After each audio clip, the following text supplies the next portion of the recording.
안녕하세요. 생명의 시 두 번째 시간입니다. 오늘은 영적 차원에서 몸이 조절되는 것에 대한 영의 세계의 비밀스러운 얘기를 말씀드리겠습니다.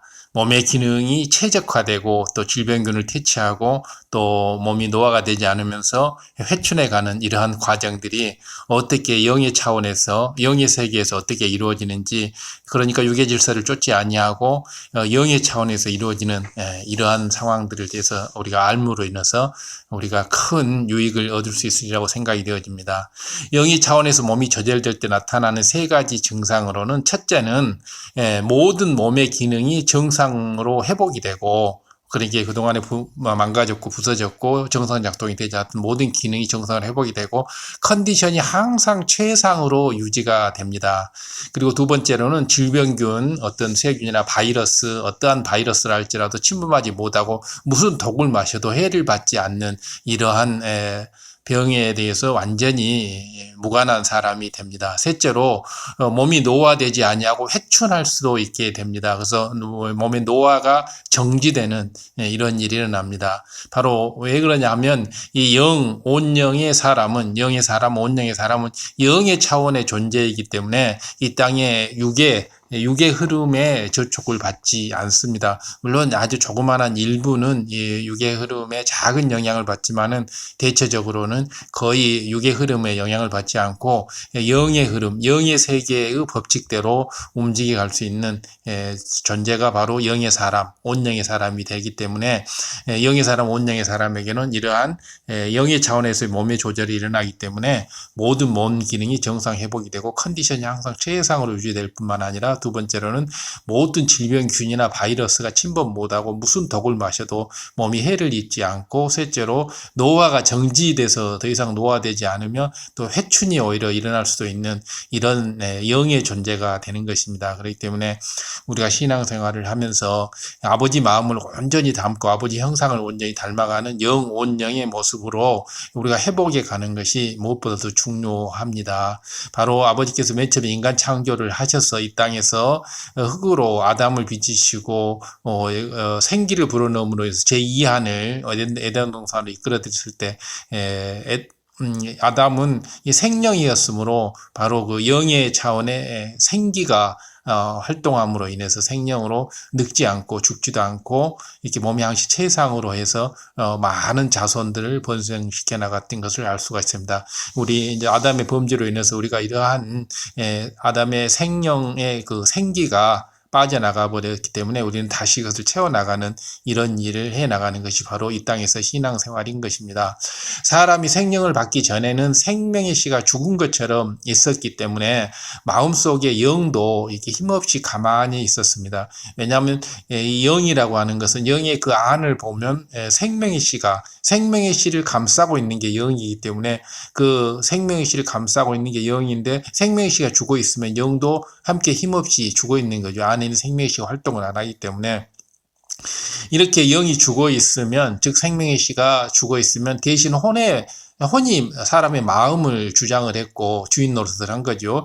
육체의 소욕을 따라서, 혼은 육체의 소욕을 따라 움직이잖아요. 그래서 온 몸이 바로 그 정욕이나 또 육신의 정욕, 안목의 정욕, 이생의 자랑에 따라서 이렇게 몸이 움직여갑니다. 혼이 주인이 되면 이런 현상들이 일어나는 거죠. 사단은 루시퍼의 마음으로서, 루시퍼의 마음, 악의 마음, 이것이 사단이잖아요. 사람들의 혼을 주관할 때, 선한 쪽이 아닌 악한 쪽으로 이렇게 생각하게 합니다. 영의 세계는 선이냐 악이냐 어둠이냐 빛이냐 딱 둘밖에 없잖아요. 그래서 악한 쪽으로 생각하고, 성령님은 선한 쪽으로 생각하게 하죠. 상대를 미워하게 하고 감정을 품게 하고 시기하고 판단하고 정죄하게끔 하는 게 바로 루시퍼의 마음, 즉 사단의 마음, 악한 마음입니다. 그래서 악한 쪽으로만 계속 몰고 가는 게 바로 이런 사단의 마음이고, 성령님은 반대죠. 선한 쪽으로 악이 아닌 선한 쪽으로 생각하게 하고 상대를 미워하는 게 아니라 상대를 사랑하게 하고 이렇게 배려하고 또 이렇게 자비의 마음을 베풀 수 있도록 이렇게 해 나가는 것이죠. 그래서 우리는 이제 이러한 악한 이 마음을 퇴치해 나가는 것이 이제 신앙생활의 목적이 되겠죠. 사람들이 사단의 사주를 그대로 받아들이면 그 다음은 마귀가 역사하여서 악한 생각을 행함으로 이렇게 나타내게 됩니다. 이렇게 사단이 이제 제일 위에 있는 우두머리인 것이죠. 그 다음에 사단, 그 다음에 이제 마귀, 사단, 마귀, 그 다음에 귀신, 이런 이제 영의 세계, 악한 영의 세계가 사단이 있고 그 밑에 이제 마귀, 그 다음에 귀신, 이런 순서로 이제 돼 있지 않습니까? 귀신은 악의 세계에서 가장 쫄병이죠. 다른 사람을 비난하거나 요구하는 말을 내뱉기도 하기도 하고 감정을 못 이겨서 상대를 때리기도 합니다. 이것이 바로 마귀가 하는 짓이죠. 사단이 사람의 마음을 사주하면 그것을 우리가 마음에 받아들였을 때 그것을 행동으로 나타나게 하는 것, 이것이 바로 마귀의 역할이죠. 사단은 우리의 마음을 사로잡는 것이고 마음을 악한 쪽으로 사로잡는 것이고 마귀는 행동을 사로잡는 것이죠. 육체의 소욕을 따라서 무절제한 행동을 하여 방탕한 생활을 하게 하는 것, 이것이 바로 이제 마귀의 역할이죠. 그러니까 이런 육체의 소욕을 따르도록 사단이 마음을 주관해 놓으면 그래서 사단에게 마음을 빼앗긴 사람에게 마귀가 바로 들어와서 육체의 소욕을 따라서 무절제한 행동을 하고 방탕한 생활을 하게끔 이렇게 합니다. 이것이 바로 생명의 씨가 싹트지 못해서 영이 아무 힘없이 있는 사람의 일어나는 모습이죠. 즉 생명의 씨가 싹트지 못했다는 것은 영이 아직 활동을 하지 못하고 아무 힘이 없다는 것이고, 영이 힘이 없다고 하는 것은 혼이 마음을 주관하여 한다는 것이고, 혼과 육이라고 하는 것은 사단의 주관하에 있기 때문에 바로 사단이 마음껏 이렇게 악한 쪽으로, 선이 아닌 악한 쪽으로 움직여 가는 것이죠. 그래서 바로 마귀의 자녀가 되는 것입니다. 영이 활동을 못하니 혼이 주인이 되어서 그리고 이 사람의 혼은 어둠의 영인 사단의 사주를 받아서 사단의 사주를 받게 되면 바로 마귀가 행동을 개시하기 행동대장 역할을 하는 거죠. 성령을 받지 못한 사람들은 자기 스스로 모든 것을 판단하고 결정한다고 생각하지만 그것은 착각입니다. 성령을 받지 못한 사람들이 모든 마음의 결정이라고 하는 건 자기 스스로의 판단이 아닌 것입니다. 바로 사단의 사주를 받아들이는 거예요.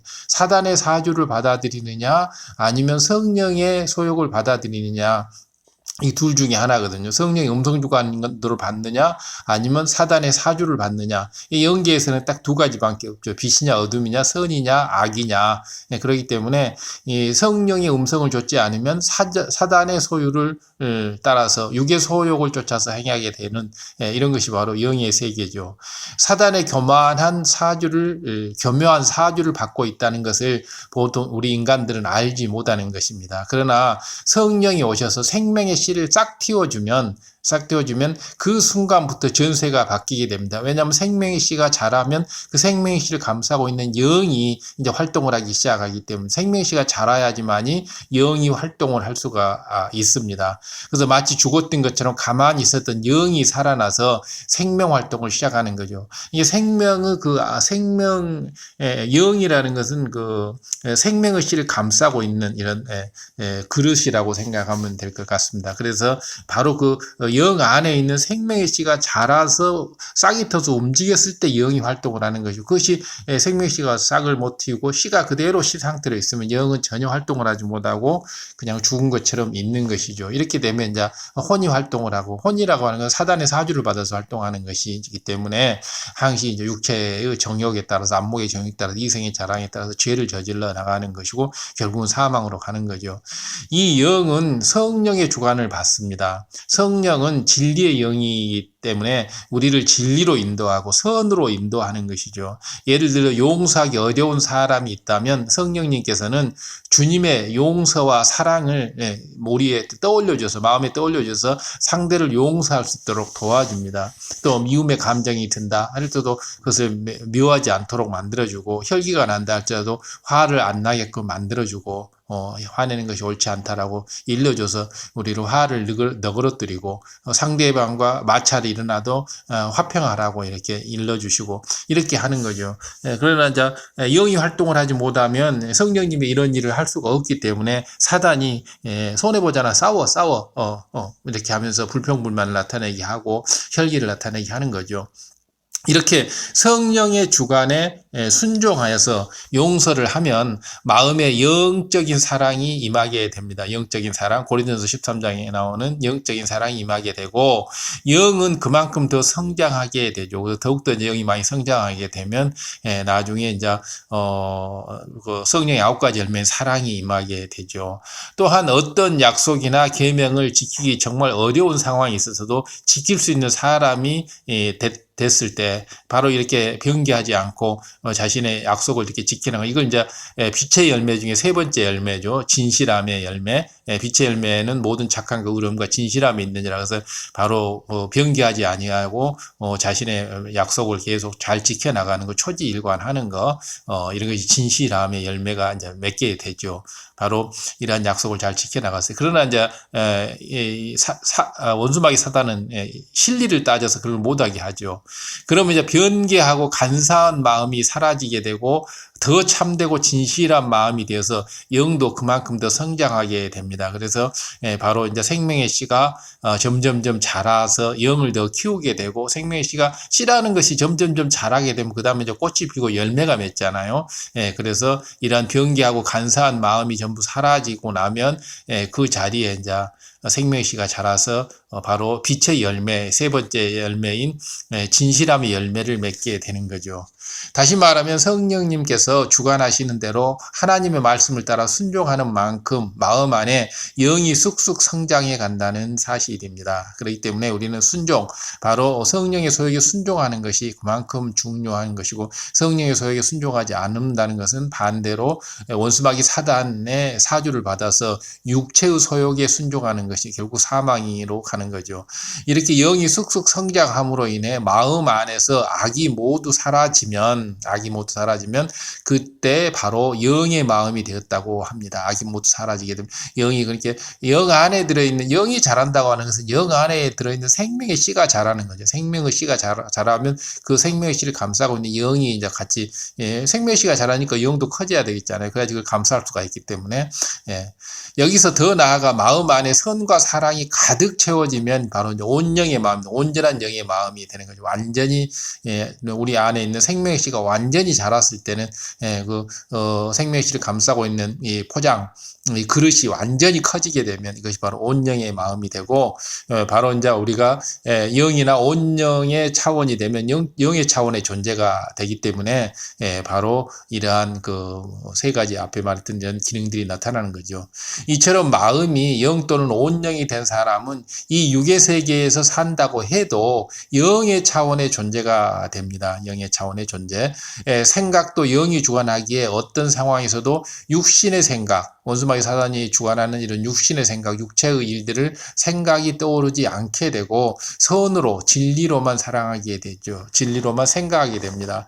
선과 진리로 사랑한다는 것은 아버지께서 원하시는 참 사랑을 하게 되는 거죠. 그러니까 우리 마음 안에 참 사랑이 없으면 그것은 죽은 목숨인 거죠. 참 사랑이 있으면 이제 산 목숨이 되는 거죠. 그렇기 때문에 우리 안에 있는 그 참사랑의 마음을 점차 키워나가는 것이 바로 이런 생명의 씨가 되는 거죠. 그렇기 때문에 우리는 우리가 사랑 없이 이 세상을 산다는 건 죽음 상태로 살아가는 것과 똑같은 거기 때문에 우리는 마음 안에 그 참사랑의 마음을 키워나가야 하는 것입니다. 또한 하나님의 역사에 대해서 조금 더 의심을 품지 않게 되는 것이죠. 그리고 육의 몸도 또 이 육의 흐름을 타지 않고 영의 차원에서 몸이 조절이 됩니다. 우리가 영, 온영이 되고 나면 그 이유는 다음과 같습니다. 영의 마음이 되었을 때 영의 크기는 몸의 중심이 되는 세포액을 모두 덮을 수 있을 만큼 되기 때문입니다. 그래서 바로 몸의 중심에 있는 세포핵, 이것이 굉장히 중요한데, 몸의 중심이 되는 세포핵, 여기에서 이제 우리 몸의 모든 것이 일어나는데, 이 몸의 중심 되는 세포핵을 모두 영이 덮을 수 있을 만큼 커지 커져버리면 바로 세포 핵은 영에 의해서 온전히 지배를 받기 때문에 이 세포 핵은 비록 이 땅에 있는 육의 세계에 있다 할지라도 제3차원의 그 영의 세계인 영계에 있는 영에 의해서 지배를 받게 되는 그런 몸이 되기 때문에 바로 몸 자체가 우리가 영적 차원의 존재가 되는 거죠. 온영이 된 사람의 영의 크기는 몸의 중심이 되는 세포핵, 몸의 중심이 되는 세포핵이 굉장히 중요하죠. 몸의 중심이 되는 세포핵, 몸의 중심이 되는 세포핵보다 훨씬 더 커져서 핵을 두르고도 남을 만큼 커져버린 거죠. 이것이 온영이죠. 이처럼 영이 몸의 중심이 되는 세포핵을 덮으면 그 다음에는 어떤 일이 일어나냐 그러면 바로 영의 차원에서 모든 일이 몸의 차원이 모두 영의 차원에서 이루어지는 거죠. 바로 몸의 중심이 되는 세포핵을 영이 덮어버리고 또 덮고도 남을 정도가 되는 온영이 되어버리면 더 이상은 이제 육의 흐름에 육의 차원의 것이 모든 것이 정지돼 버리고 이제 영의 차원의 흐름에 따라서 영계의 법칙에 의해서 이렇게 움직여가는 겁니다. 그래서 영계의 법칙은 이제 죽지 않고 영원한 것이잖아요. 육의 법칙이라고 해서 곧 얼마 동안 시간이 지나서 지금 살아있는 것 같지만 곧 죽는 것이고 썩어 없어지는 거잖아요. 병은 변해지는 거잖아요.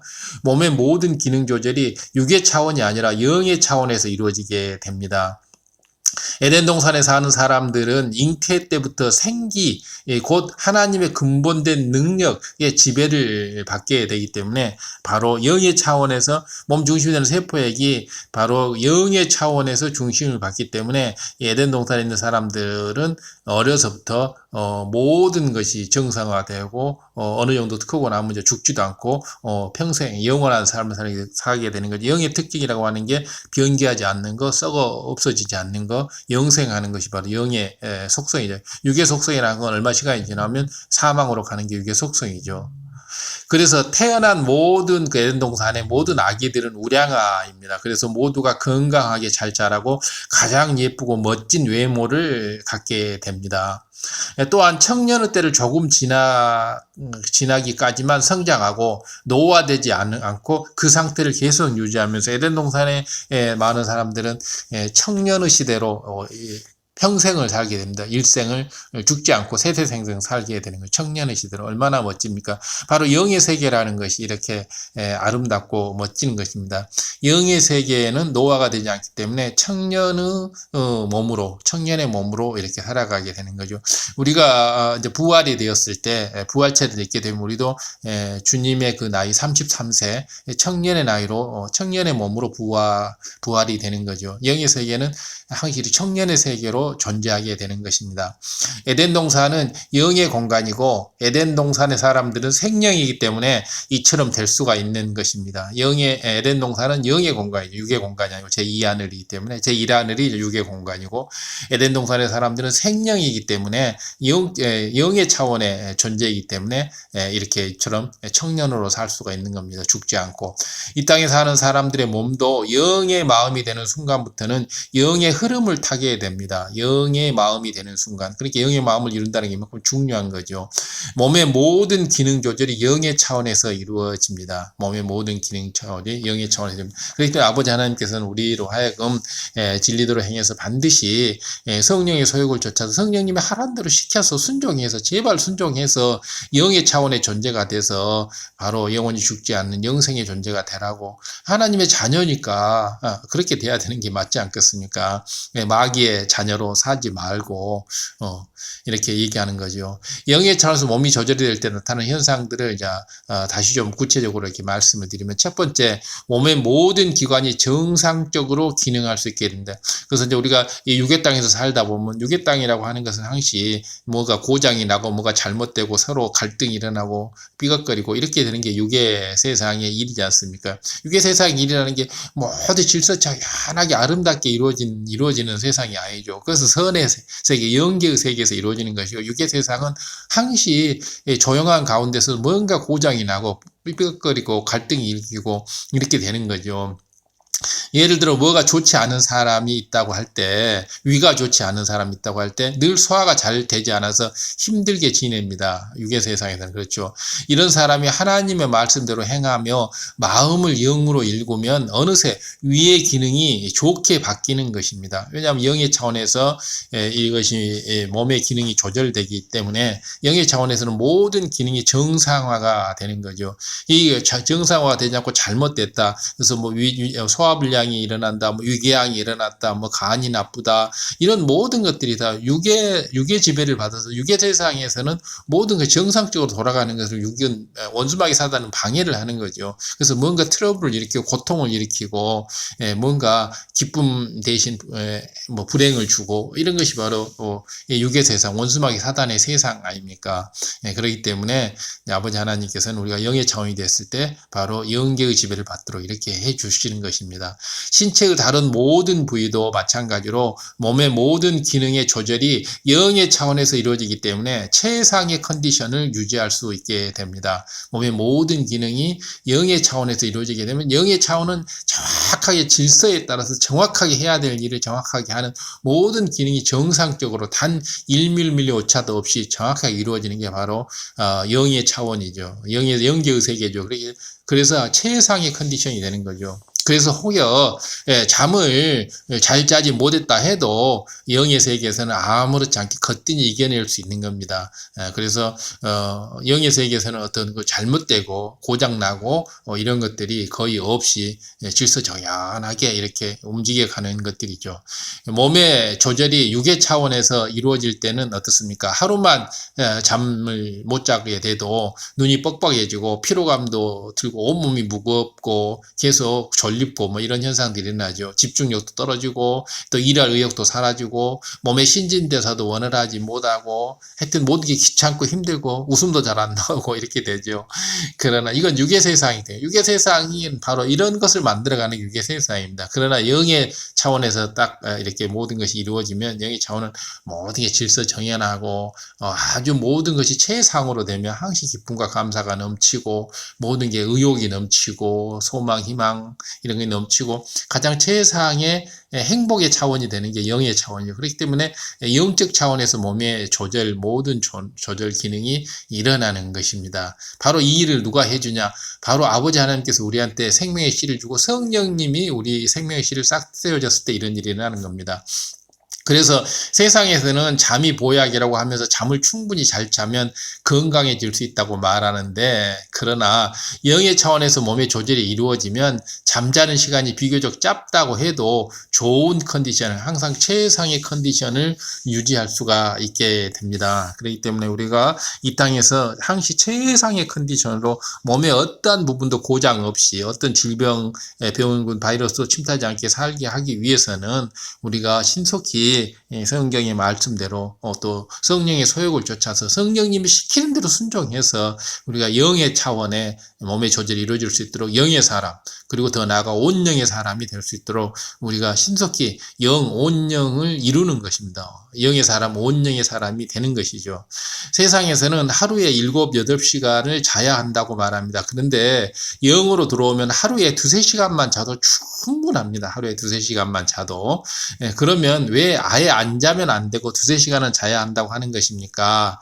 그것은 육의 공간에 살고 있기 때문입니다. 육의 공간에 살고 있기 때문에 어느 정도 육의 최소한의 육의 공의는 우리가 지켜주면 되는 것입니다. 원래 영의 세계라는 것은 사랑과 공의라는 두 개의 바퀴에 의해서 굴러가는 것이기 때문에 물론 이제 사랑이 훨씬 더 크긴 하지만은 그래도 이 영계 세계에서 두 개의 바퀴는 공의와 사랑 두 개이기 때문에 육의 공간에서 살고 있기 때문에 최소한의 공의는 육의 공간의 질서는 지켜줘야 되기 때문에 2, 3시간은 이렇게 자주면 2, 3시간만 자주면 몸이 거뜬하게 아무 이상이 없이 잘 굴러가는 것이 바로 영계의 세계에서의 일입니다. 그렇기 때문에 장차 천국에 가면 이제 영원히 자지 않아도 됩니다. 그것은 왜냐하면 육의 세상이 아니기 때문에 그것은 육의 공의를 전혀 지킬 필요가 없죠. 영계의 법칙대로만 살면 되니까. 천국은 영의 공간이기 때문에 육의 공의가 필요 없어서 두세 시간을 자지 않아도 됩니다. 전혀 자지 않아도 아무 문제가 없습니다.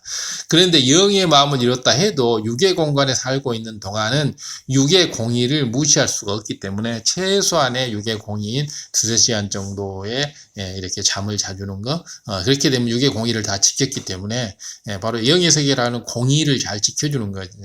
질서와 조화를 다 이루어가는 거.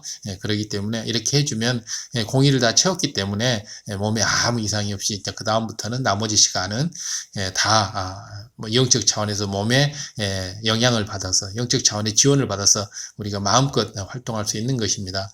온영의 경우에는 며칠을 자지 못해도 생활하는데 큰 불편이 없습니다. 바로 영의 차원을 넘어서서 더 이제 넘어서 바로 세포핵보다 훨씬 덥고도 남을 정도의 온영이 되어버리면 하루 두세 시간이 아니라 며칠을 아예 한숨도 못 잔다 해도 생활하는데 큰 불편이 없습니다.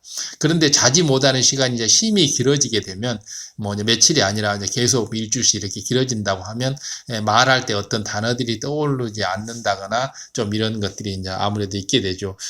뭐 육의 공간에 있기 때문에 그렇습니다. 뭐 천국에 가면 영의 공간에 있으면 이제 이런 것도 이제 사라지게 되는 거죠. 하지만은 온영이 되고 나면 바로 며칠씩 잠을 자지 않더라도 아무 끄떡 없이 잘 지낼 수 있는 이런 상황이 되는 겁니다. 그렇기 때문에 우리가 영의 사람, 온영의 사람이 돼야 하는 것입니다. 그러다가 또 한두 시간 푹 잘 수 있게 되면 정상으로 금방 회복이 됩니다. 온영의 사람들은 며칠 동안 잠을 안 잤더라도 어느 하루 한 두세 시간 자고 나면 그것이 금방 회복이 되는 게 또 온영의 사람들이죠. 영의 차원에서 몸의 조절이 이루어지면 음식도 꼭 필요한 양만 먹어도 아주 건강해집니다. 그래서 영의 사람, 온영의 사람들은 많은 음식을 먹을 필요가 없이 꼭 필요한 정도만 음식을 먹어도 양만 먹어도 아주 건강하게 이렇게 이루어집니다. 왜냐하면 몸이 어떤 육의 공간의 어떤 그 음식, 영양 이런 것에 의해서 지배되는 거 아니고 영의 차원에서의 몸이 생명의 시에서 유지되기 때문에 그 생기, 그 기운에 의해서 이루어지기 때문에 그렇습니다. 그렇기 때문에 육의 사람들은 건강을 위해서 때를 좇아서 뭐 고기를 먹기도 하고 보약이나 건강식품을 먹기도 하고 비타민이나 뭐 단백질 이런 걸 다 먹기도 하는데 그건 이제 육의 공의를 채우기 위해서 그러죠. 육의 공간에 살기 때문에. 근데 이처럼 잘 챙겨 먹는 사람들 중에도 뭐 질병에 걸리는 경우가 아주 많지 않습니까? 바로 육의 공간이라고 하는 게 모든 것을 고장나게 하고 또 질병이 걸리게 하고 무너뜨리고 부서뜨리고 그래서 빨리 죽게 만들고 병에 걸리게 만들고 가난하게 만들고 부족하게 만들고 결핍되게 만들고 또 불평불만하게 만들고 고통스럽게 만들고 이게 바로 육의 세상이죠. 원수마귀 사단이 바로 이런 걸 해나가죠. 원수마귀 사단이 우리 인간한테 모든 질병이 들지 않도록 하고 항상 행복하게 해주고 이건 원수마귀 사단이 하는 일이 아니죠. 육의 공간에서는 항시 이런 일이 일어나게 됩니다. 몸이 아주 건강하던 사람들도 어느 순간에 갑자기 병이 걸리는 경우가 있습니다. 바로 이런 원수마귀 사단이 이 땅을 지배하기 때문에 바로 육의 공간에서 일어난 일들이죠. 육의 기운이 아무리 왕성한 사람이라도 질병을 모두 막을 수는 없는 것입니다. 육의 기운에 한계가 있는 거죠.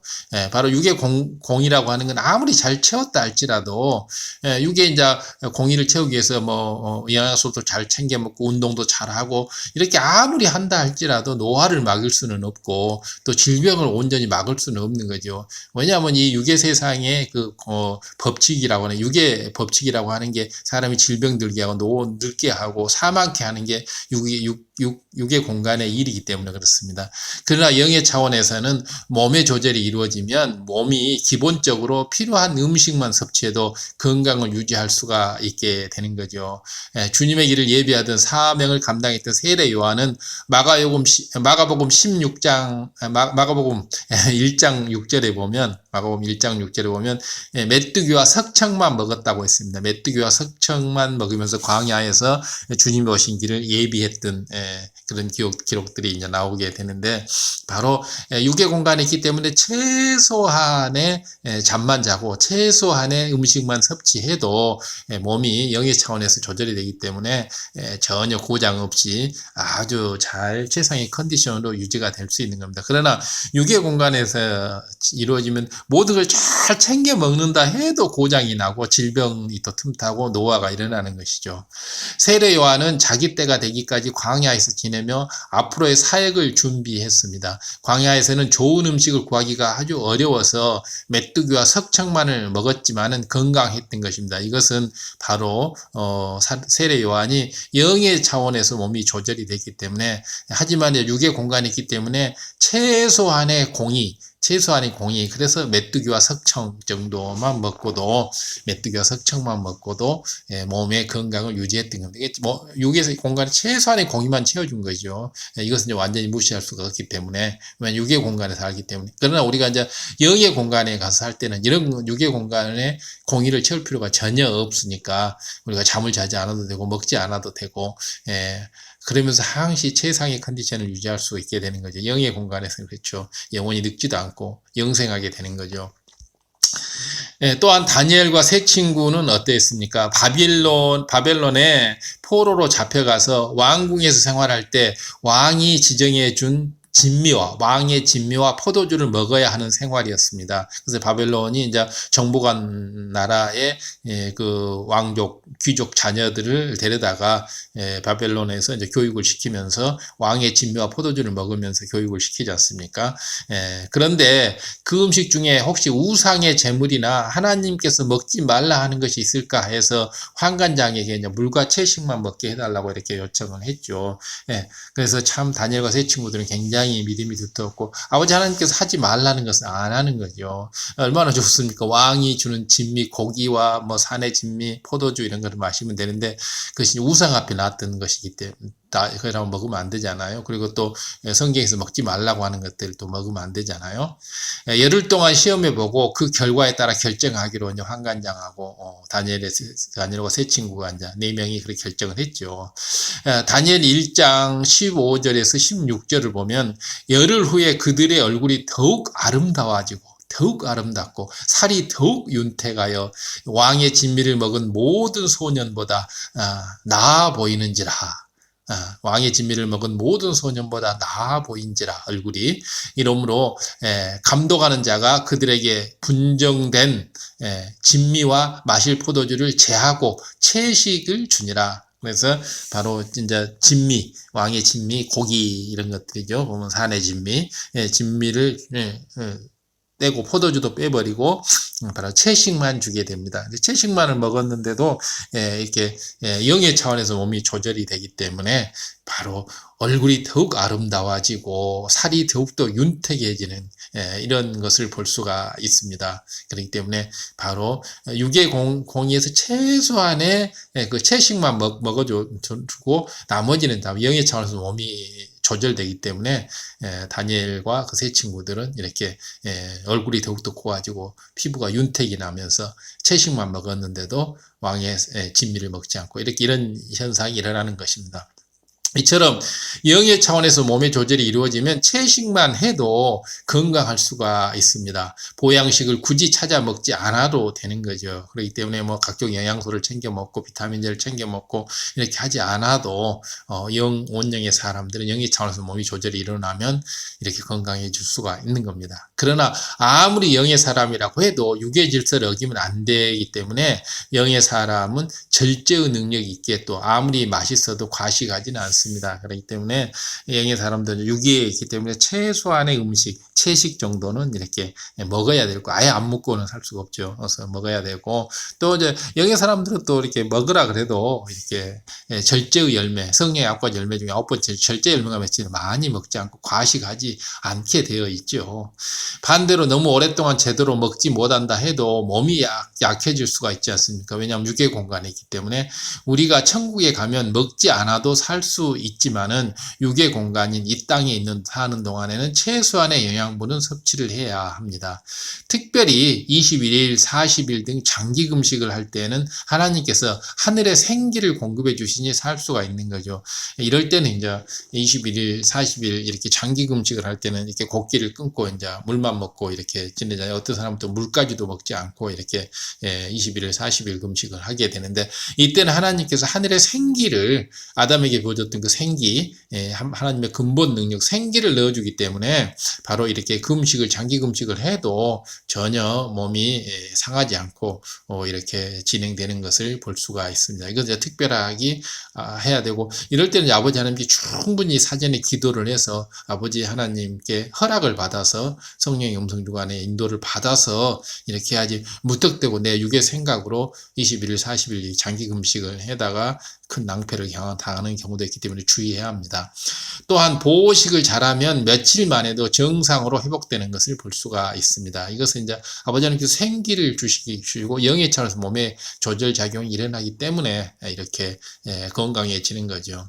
둘째, 질병균과 바이러스가 틈타지 못합니다.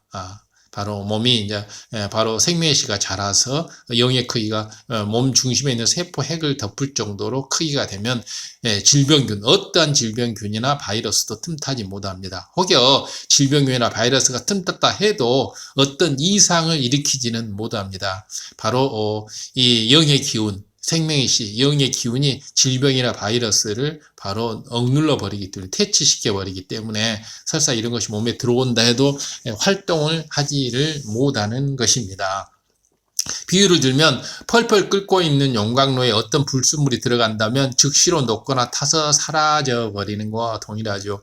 바로 성령의 불세례를 받았을 때 이런 현상들이 일어나죠. 바로 성령으로 충만해 있을 때 어떤 육적인 어떤 요소가 설사 들어온다 할지라도 즉시 녹아서 타서 없어져 버리는 건, 마치 용광로에 어떤 불순물이 들어가도 다 타서 녹아서 없어져 버리는 건 똑같은 거죠. 이처럼 영의 사람, 온영의 사람의 몸은 항상 하나님의 능력으로 둘러져 있기 때문에 질병이 틈탈 수가 전혀 없습니다. 항상 하나님의 능력으로, 하나님의 능력, 하나님의 근본의 빛의 능력으로 이렇게 둘러져 있기 때문에 어떤 질병균이나 바이러스가 틈탈 수가 없게 되고, 들어갈 수도 없고 들어간다 해도 활동 자체를 못하는 것입니다.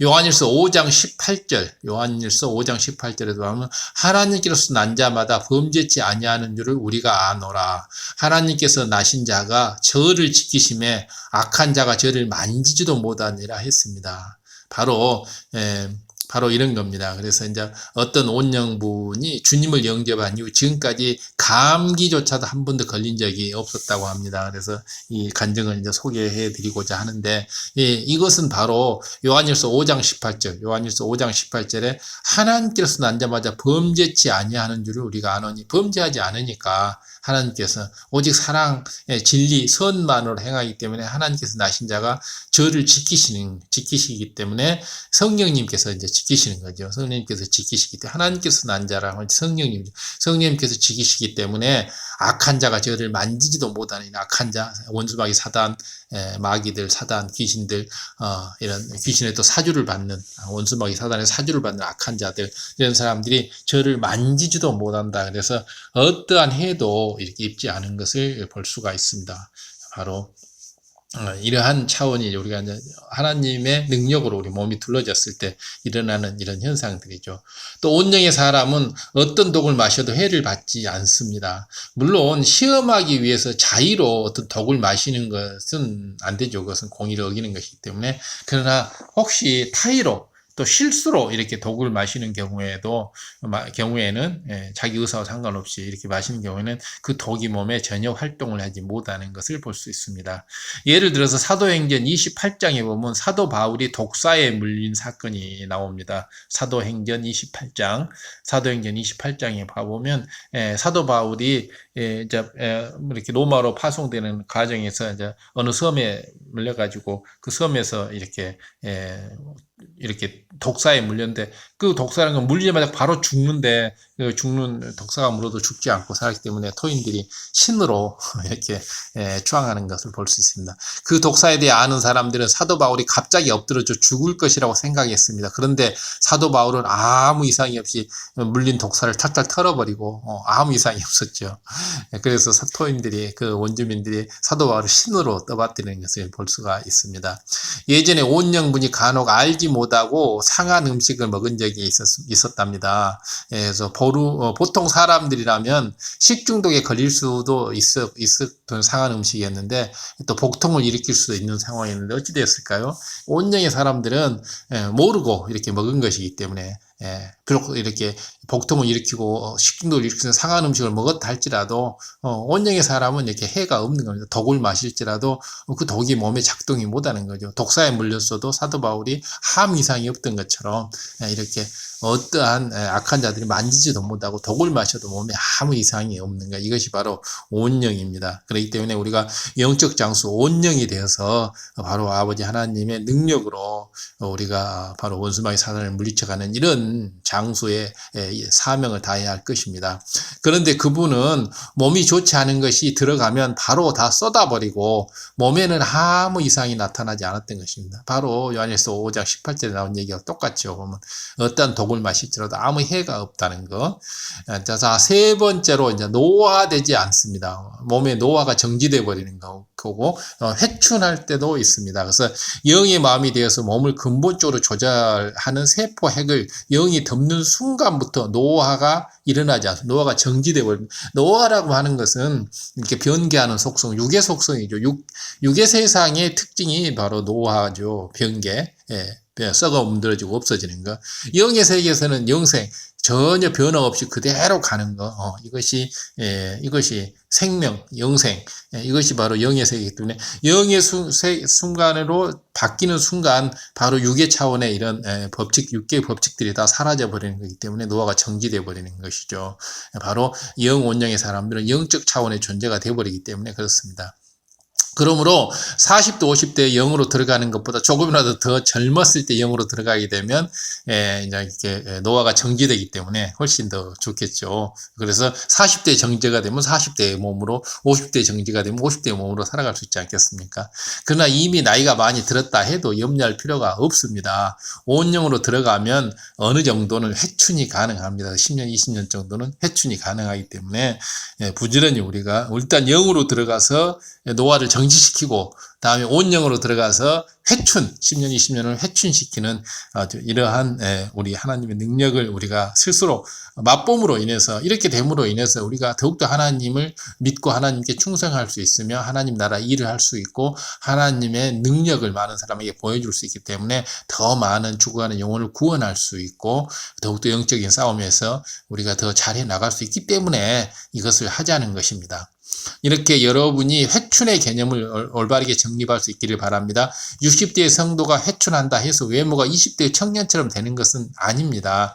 다만 60대보다는 훨씬 더 젊게 50대로 보이기도 하고 혹은 더 나아가서 40대 정도로 보일 수 있는 것입니다. 이 정도가 이제 회춘이죠.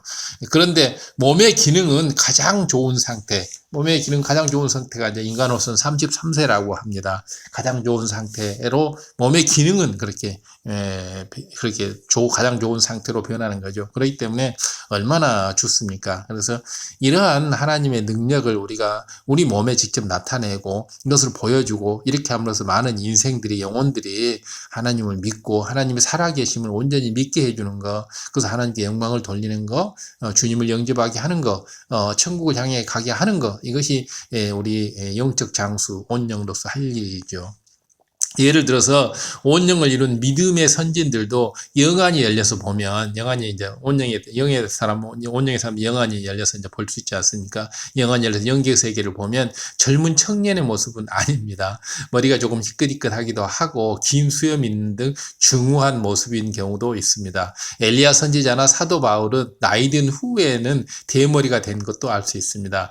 그렇기 때문에 바로 이제 언제 온영이 됐느냐에 따라서 그룹보다 10년, 20년 정도는 젊어 보인다 해도 온영이 된다고 해서 50대, 60대가 20대로 다시 몸이 이렇게 바뀌는 것은 아니지 않습니까? 근데 다만 이제 부활체가 됐을 때는 33세의 몸으로 다들 바뀌는 거죠. 부활체가 됐을 때는. 예, 그러는데 아직 이 땅에 있는 동안은 이렇게 노화가 정지되는 차원, 거기서 하나 더 나아가서 10년, 20년 정도 회춘하는 이런 정도로 우리 몸이 이제 변화되는 것이죠.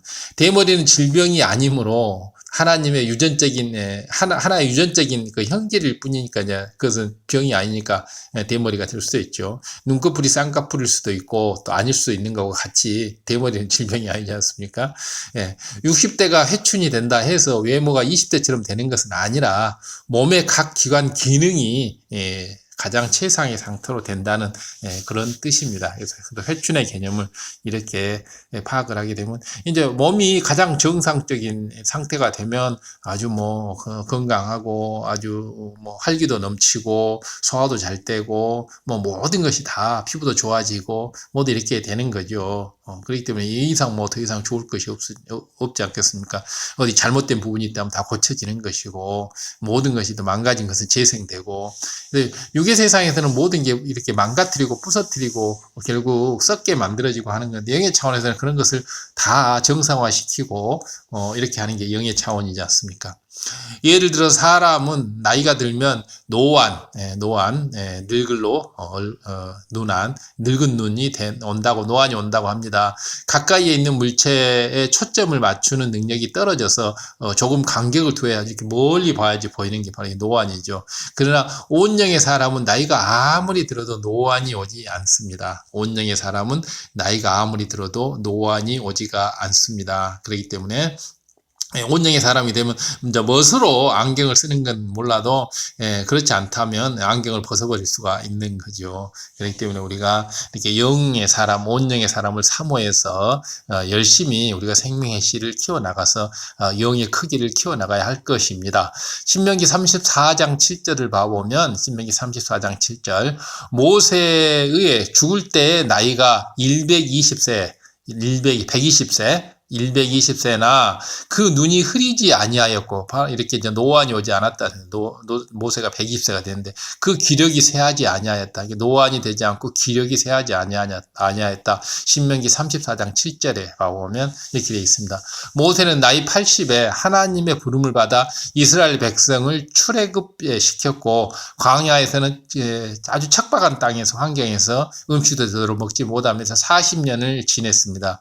나이 80에 그 힘든 역경의 일을 해놓고 그 나이 80에 120살까지 40년 동안 그 광야의 생활에서 음식 제대로 먹지 못하고 이런 데서 40년을 이렇게 지냈습니다. 보통의 사람 같더라면 그런 사막 땅, 그 춥고 먹을 것도 없고 이런 곳 건조한 땅에서 40년을 지냈으면 다 말라서 쪼그라져야 되겠죠.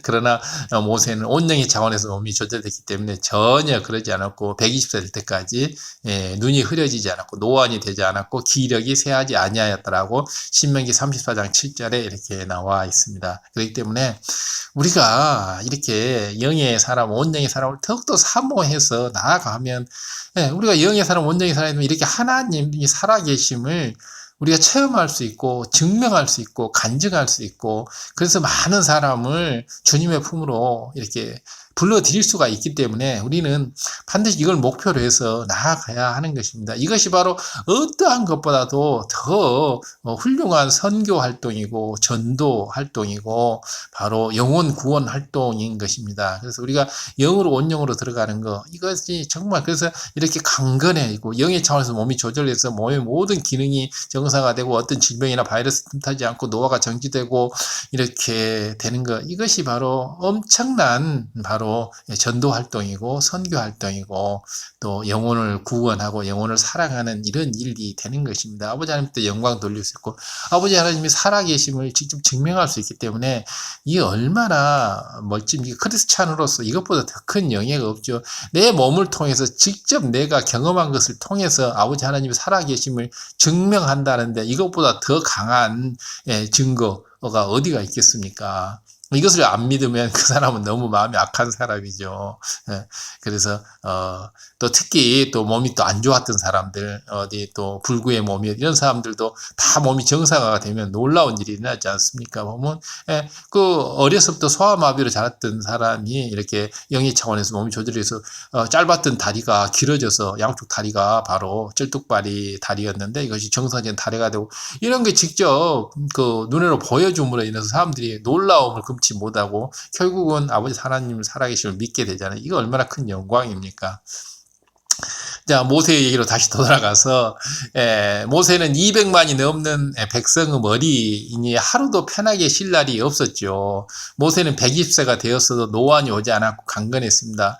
바로 80세 때부터 200만이 넘는 이 장정들을 데리고 광야 그 사막 땅에서 춥고 건조하고 이런 사막 땅에서 같이 이렇게 텐트를 쳐놓고 이렇게 지내기 때문에 그 얼마나 몸이 그 쉽게 망가질 수 있는 그런 환경이었지만은 강건했죠. 노안도 오지 않고 기력도 세하지 않고. 그 이유가 민수기 12장 3절에 잘 나옵니다. 민수기 12장 3절. 하나님께서 친히 말씀하시기를 이 사람 모세는 온유함이 지면의 모든 사람보다 승하더라 라고 하신 것입니다. 바로 민수기 12장 3절 12.3 민수기 12장 3절에 이 사람 모세는 온유함이 지면의 모든 사람보다 승하더라. 하나님께서 인정하신 겁니다. 지상의 모든 사람보다 온유함이 승하다. 온유함, 지도자의 능력이죠. 영적 지도자의 가장 큰 능력이 바로 온유함이죠. 예. 즉 모세는 온 영으로 들어왔기에 영의 차원에서 몸의 조절이 이루어진 것입니다. 왜 몸의 기능을 조절하는 세포 핵을 영이 덮이면 이처럼 노화가 되지 않은 것일까요? 굉장히 중요한 질문 아닙니까?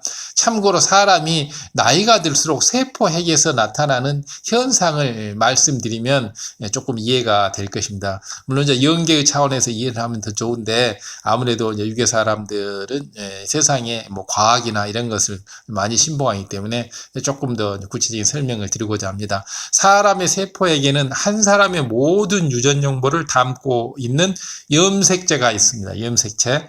사람 몸에 전부 염색체가 있지 않습니까? 그 염색체에는 사람의 모든 유전 정보를 담고 있습니다. 그 유전 정보를 담고 있는 염색체가 세포 핵 안에 들어있는 거죠. 세포 핵 안에 염색체, XX 염색체, XY 염색체 이런 염색체가 세포 핵 안에는 들어있어서 사람의 모든 유전 정보를 담고 있습니다. 이 염색체는 세포 분열을 할 때마다 끝이 조금씩 잘려나갑니다. 세포 분열을 할 때마다 끝이 조금씩 잘려나갑니다. 염색체의 이 끝부분을 텔로미어라고 합니다. 텔로미어. 좀 어려운 용어인데 텔로미어. 텔로미어라고 하는 것은 염색체의 끝부분, 세포 분열을 할 때 조금씩 잘려나가는 이 부분이 텔로미어라고 합니다. 일반적으로 사람의 모든 정상적인 세포는 50에서 100회 정도 분열하면 텔로미어가 모두 잘려나가게 됩니다. 50에서 100회 정도 분열하게 되면 세포 분열을 하게 되면 텔로미어가 바로 세포의 끝부분에 달려있는 꼬리 부분이 텔로미어가 모두 잘려나가게 됩니다. 그러면 그 세포는 더 이상 분열하지 못하고 늙다가 죽어버립니다. 더 이상 세포 분열을 해야지만이 이렇게 늙지 않고 계속 이렇게 왕성하게 활동할 수 있는데 세포 분열이 정지되면 늙다가 사망하게 되는 거죠. 조로증의 경우에는 성장기를 대폭 건너뛰어서 빨리 늙게 되는 것이죠. 조로증이죠. 일찍 늙는다. 조로증. 이들의 평균 수명은 12년 8개월 정도 삽니다. 12년 8개월. 남들이 80년 살 것을 12년 8개월 이렇게 사니까 남들보다 한 7, 8배 정도 더 빨리 늙어버리는 거죠. 이 조로증 환자들이 지닌 텔로미어는 선천적으로 짧습니다. 따라서 염색체에서 텔로미어의 길이가 노화나 수명과 깊은 관계가 있음을 이렇게 알 수가 있습니다. 그래서 조로증 환자들은 이 염색체의 텔로미어 그 꼬리 부분 길이가 짧기 때문에 50번에서 100번 정도 분열을 하고 보통 노화하고 사망을 하게 되는데 세포가 그렇게 못하는 거죠. 유전자 조작을 통해서 탄생시킨 세계 최초의 복제 양 둘리 는 정상적으로 태어난 양보다 빨리 늙었습니다. 노화가 빨리 온 거죠. 복제양 둘리는 6살 된 양의 체세포, 몸에서 세포를 떼어내서 복제를 했기 때문입니다. 그래서 복제양 돌리는 이미 태어날 때부터 6살 된 양의 염색체를 가지고 있었기 때문에 바로 그 텔로미어가 짧을 수밖에 없죠. 그래서 이렇게 다른 양들보다 빨리 늙었습니다. 이제 막 태어났으면 이제 젊고 싱싱한 양이어야 되는데 6살 된 양의 작기 때문에 이미 6살을 먹어버린 그런 경우지요. 그래서 텔로미어가 짧게 되기 때문에 빨리 노화가 일어나는 것입니다. 정상적으로 태어난 양들보다 염색체의 텔로미어의 길이가 짧기에 수명도 그만큼 짧을 수밖에 없는 것입니다. 우리 몸의 세포 중에서 세포 분열이 계속해서 일어나는 곳이 있습니다. 세포 분열이 계속해서 일어나는 것이 있습니다. 예를 들어 머리카락과 손톱, 발톱은 나이가 들어도 계속 자라나죠. 그래서 바로 텔로미어가 이제 50에서 100회 정도 세포 분열을 하게 되면 이제 다 잘려나가 없어지면 세포가 분열을 못하면 노화가 되고, 노화가 되면 세포가 이제 사라지는 이런 현상이 벌어지는데, 바로 손톱, 발톱, 머리카락 이런 것은 텔로미어가 짧아지지 않기 때문에 계속 분열을 해서 나이를 먹어도 계속 머리카락, 손톱, 발톱은 계속 자라나게 되는 겁니다. 그래서 머리카락, 손톱, 발톱은 계속 텔로미어가 짧아지지 않는다. 이런 거죠. 바로 이것이 이제 생명의 신비지 않습니까? 또한 암세포의 경우도 죽지 않고 계속 분열을 합니다. 바로 머리카락, 손톱, 발톱처럼. 이런 세포들의 특징은 염색체의 끝부분이 짧아지지가 않습니다. 계속 세포 분열을 해 나가도 보통 세포는 50에서 100회 정도 세포 분열을 하게 되면 끝부분이 짧아져서 더 이상 못하게 되는데, 바로 암세포라든가 머리카락, 손톱, 발톱은 염색체의 끝부분이 짧아지지가 않습니다. 바로 짧아진 텔로미어를 자체적으로 복구하는 효소를 만들기 때문입니다. 그래서 한번 분열부터 텔로미어가 짧아지면 그 짧아진 것을 다시 정상으로 되돌려 놓는 이러한 효소가 만들어집니다. 바로 이 효소를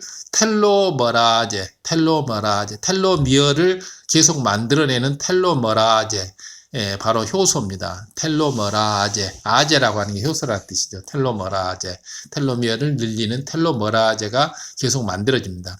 만일 암을 치료하고자 한다면 암세포가 바로 이 효소, 텔로머라제를 만들지 못하도록 하면 됩니다.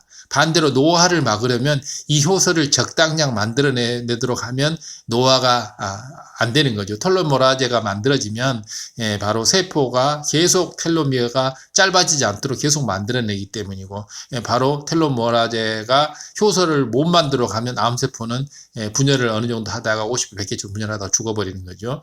이처럼 노화 방지와 암 치료의 열쇠가 될 수 있는 텔로미어와 텔로머라제를 발견한 학자들이 2009년도에 노벨 의학상을 받았습니다. 엄청난 인간 생명에 대한 발견을 한 거죠. 이미 하나님께서 이미 이렇게 만들어 놓은 것을 인간이 과학을 통해서 하나님의 이런 능력을 이렇게 과학적으로 이렇게 뒤늦게서 이제 안 것입니다.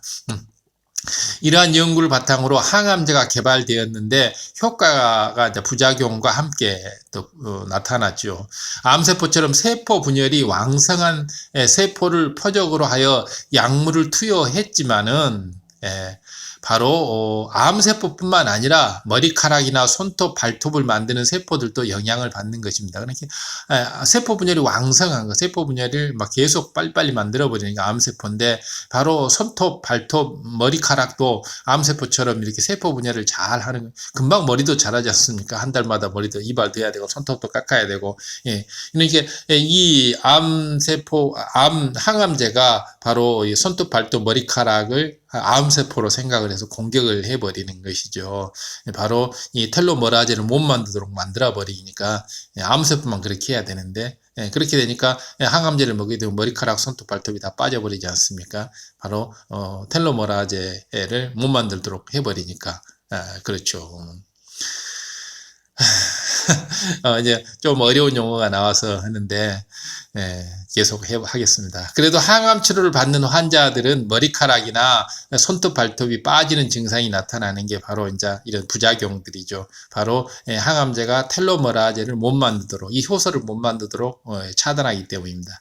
그러나 우리 하나님께서 역사하시면 권능의 빛이 정확하게 암세포만 작용을 합니다. 권능의 빛, 근본의 빛, 바로 이 권능의 빛, 생기, 바로 이것이 정확하게 암세포만 작용을 합니다. 항암제는 손톱, 발톱, 머리칼도 작용을 하기 때문에 손톱, 발톱, 머리털이 빠지는 일이 있지만은 아버지 하나님이 역사하시면 권능의 빛으로 정확하게 암세포만 작용하기 때문에 암세포만 딱 죽여버리고 손톱, 발톱, 머리털은 빠지지 않도록 이렇게 해주는 것이죠. 아버지 하나님의 능력은 대단하시죠. 우리가 이런 아버지 하나님의 능력을 알고 있으면서 우리가 이렇게 활용 안 한다면 좀 어리석은 짓이죠.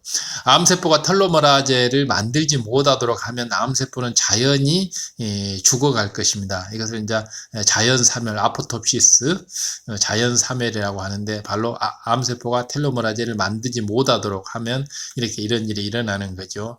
또한 노화되는 세포들은 텔로메라제를 적절히 만들도록 해주면 노화를 막을 수가 있습니다. 왜냐하면 텔로메라제가 적절히 만들어져서 텔로미어가 짧아지지 않으면 계속 분열할 때마다 텔로미어가 짧아졌다가 다시 텔로메라제가 또 그 짧아진 만큼 복원시켜버리고 짧아진 만큼 복원시켜버리면 항시 그 나이를 항시 이렇게 유지할 수가 있게 되는 것이기 때문에 바로 노화가 정지되고 노화를 막을 수가 있죠. 보통 나이가 들수록 얼굴에 주름이 생기고 피부의 탄력도 이렇게 줄어드는 겁니다. 육의 공에 의해서 그렇게 되는 거죠. 그러나 0으로 들어오면 더 이상 주름이 생기지가 않습니다. 대단하죠. 0으로 들어오면 더 이상 주름이 생기지 않습니다.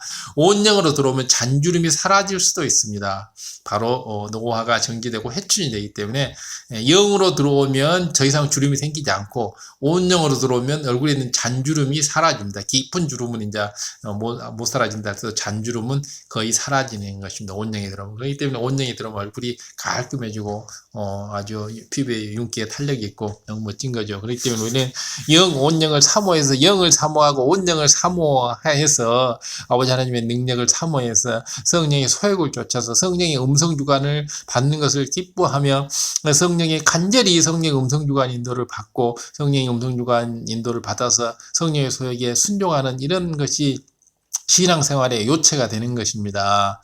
그렇기 때문에 어느 정도 신앙생활이 좀 더 깊어진 사람들은 영을 사모하고 온영을 사모해서 영적 장수 온영이 되기 위해서 바로 성령의 음성주관 인도를 받아 나가는 훈련을 매일매일 이렇게 해야 하는 것입니다.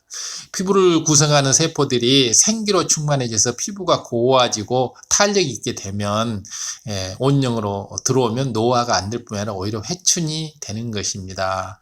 얼마나 좋습니까? 피부를 구성하는 세포들이 생기로 충만해지기만 하면 피부가 고와지고 탄력이 있어지고 주름도 생기는 게 아니라 오히려 있는 주름도 펴지고 이렇게 기력이 되고 노안도 안 생기고 너무 좋지 않습니까? 바로 이러한 영으로 들어오는 거, 온영으로 들어오는 거 이것을 사모해서 우리가 열심히 노력을 하고 바로 이거 하는 방법은 바로 간단합니다. 성령의 소욕을 쫓아서 우리가 주님을 영접했을 때 성령님이 우리 내 몸 안에 들어와서 성령님은 끊임없이 우리들에게 여러 가지 명령을 해줍니다. 이렇게 하라 저렇게 하라. 그래서 성령님이 시키는 대로 순종만 하게 되면 우리가 영으로 쏙 들어가고 온영으로 쏙 들어와서 이런 노화가 안 되고 오히려 회춘되고 이러한 모든 것을 누릴 수가 있기 때문에 그 성령님께 순종하면 되는 것인데 그것을 이제 안 하는 거죠.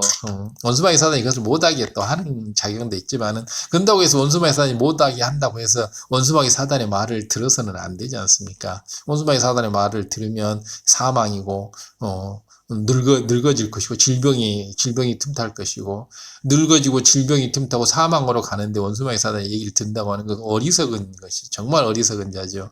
그렇기 때문에 우리가 어리석은 자 되지 말라고 어리석은 자 성경에는 어리석은 자 되지 말라 이렇게 하지 않습니까? 그렇기 때문에 우리가 꼭 이것을 마음에 영심하고 바로 세월을 아끼라 때가 악하니라 이렇게 하지 않습니까? 어리석은 자 되지 말고 하나님의 뜻이 무엇인지 이해하라 이렇게 하지 않습니까? 하나님의 뜻은 우리가 바로 영의 차원에서 몸 조직이 이루어져서 영의 사람, 온영의 사람이 되라고 하는 게 이게 바로 하나님의 뜻입니다. 바로 마음에 사랑 없이 지내는 세월, 마음에 참사랑이 있게 되면 영이 임하고 온영이 임하는 것이죠. 사랑 없이 살게 되면 정말 어리석은 삶을 사는 게 되죠. 자, 여기까지 이제 생명시 이제 2편을 이렇게 어느 정도 정리를 했습니다. 그래서 바로 생명시가 자라게 돼서 또 이렇게 세포의 중심 핵을 덮게 되면 영적 차원에서 몸 조절이 이루어지고 몸 기능이 최상화되고 질병균이 퇴치되고 항노화, 해춘이 일어난다는 것입니다. 그래서 생명의 씨를 성령님이 싹 틔워주게 되면 우리는 바로 영적 차원의 존재가 되고 영적 차원의 몸의 조절이 이루어진다는 것입니다. 이 말을 꼭 명심하고 이것을 우리가 잘 활용해서 우리는 영의 사람, 온영의 사람이 되어야 하는 것입니다. 이것이 바로 우리 신앙의 목표이며 우리가 이 땅에서 인간 경작을 받는 이 목표입니다. 우리가 이 인간 경작을 받을 때 아버지 하나님께서 생명의 씨를 심어주고 또 우리 성령님을 보내주셔서 우리가 이렇게 잘 수 있도록 해주는 것입니다. 감사합니다. 구독, 좋아요, 알람, 공유 부탁합니다.